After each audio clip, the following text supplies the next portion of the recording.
Bienvenue à LNT France de Latinoticias. Nous fournissons l'information, vous avez l'opinion. Aujourd'hui, que se passe-t-il en France?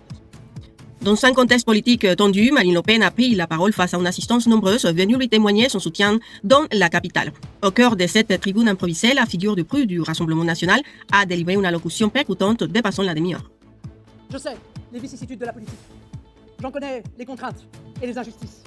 J'en connais la brutalité et même la violence. Je connais les blessures, mais je ne connais pas l'abandon. Je connais les souffrances qu'elle engendre, mais je ne connais pas le désespoir. Je connais l'outrage, mais je ne connais pas le renoncement.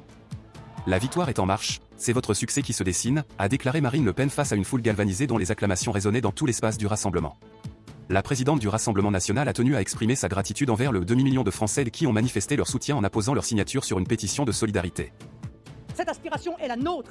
C'est cela que nous défendons, envers et contre tout depuis des décennies. Et je crois profondément que nous sommes le seul mouvement à être assez solide et assez courageux pour mener ce combat. Alors mes amis, n'oubliez jamais les raisons pour lesquelles ils nous attaquent si durement, avec tant de déloyauté. N'oubliez jamais qu'ils ne font cela que pour une seule raison. Nous sommes en train de gagner. Vous êtes en train de gagner! Dans son discours, la présidente du Rassemblement national a ouvertement critiqué la décision la concernant, la qualifiant de verdict politique et non de sentence judiciaire. Le Pen a soutenu que la véritable attente à notre démocratie se manifeste par cette obstruction faite à l'expression populaire, rappelant que le peuple reste l'unique dépositaire légitime du pouvoir. Cette déclaration, qui a recueilli l'approbation de ses partisans, marque sa contestation frontale de la procédure judiciaire qu'elle traverse. Dans ce discours aux accents solennels, Le Pen a appelé à une résistance pacifique et démocratique inspirée de Martin Luther King, assurant qu'il n'y avait aucun esprit de sédition dans sa démarche, mais une détermination à défendre les droits de tous les Français, les exclus ou qui se sentent exclus.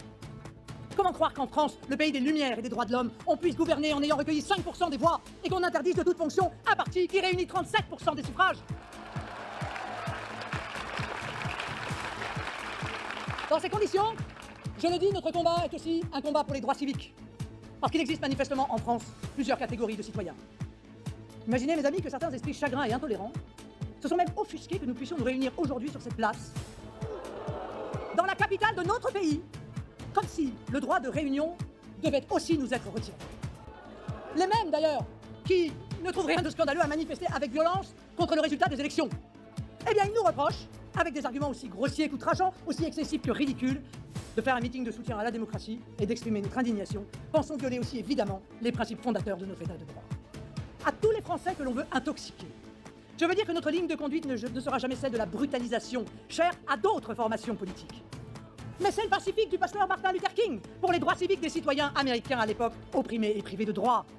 Nous entendons pour cela inviter tous les Français épris de liberté à s'engager à nos côtés dans une résistance pacifique et démocratique, une résistance populaire et patriote.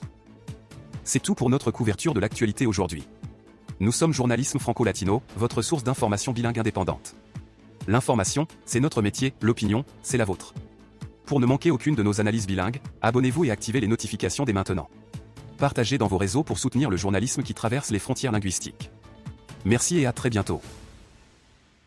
La investigación, la objetividad y el profesionalismo unidos en una sola misión. Somos puente y portavoz con medios unidos en el mundo entero, haciendo contrapeso a los tradicionales. Somos periodismo crítico, claro y contundente, informando con la verdad.